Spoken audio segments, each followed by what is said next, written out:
பெண் போலீசார் பற்றி அவதூறாக பேசியதாக சவுக்கு சங்கரை கோவை சைபர் கிரைம் காவல்துறையினர் கடந்த 4ஆம் தேதி கைது செய்து சிறையில் அடைத்தனர்.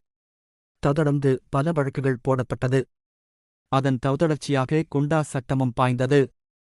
சவுக்கு சங்கருக்கு ஆளும் கட்சி மற்றும் அதிமுக முக்கிய பிரமுகர்கள், அதிகாரிகள் என பலர் சப்போர்ட்டாயிருந்ததும் தெரியவந்துள்ளது. விமான டிக்கெட் முதல் ஸ்டார் ஓட்டலில் தங்க ஏற்பாடு என தடாபுடல் கவனிப்பு குறித்து காவல்துறைக்கு தெரியவந்துள்ளது.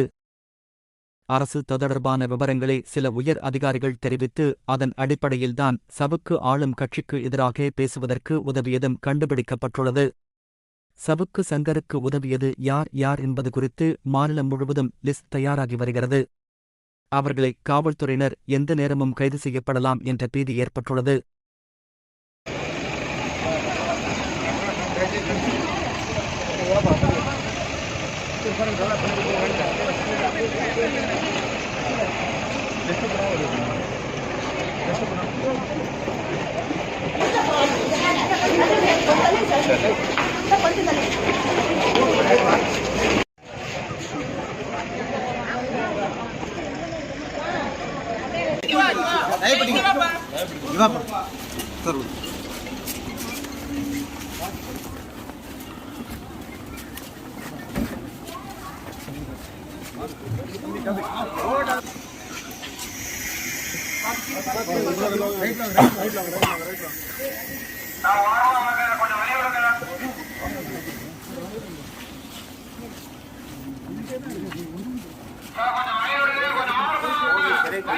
செந்தில்குமார் தான் என் கையை உடைத்தார்.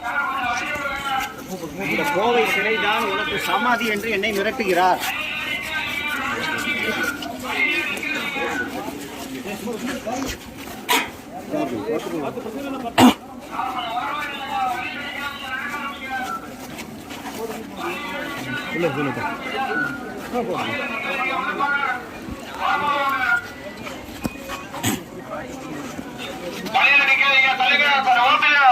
நிக்காதீங்க, நடக்க ஆரம்பிங்க.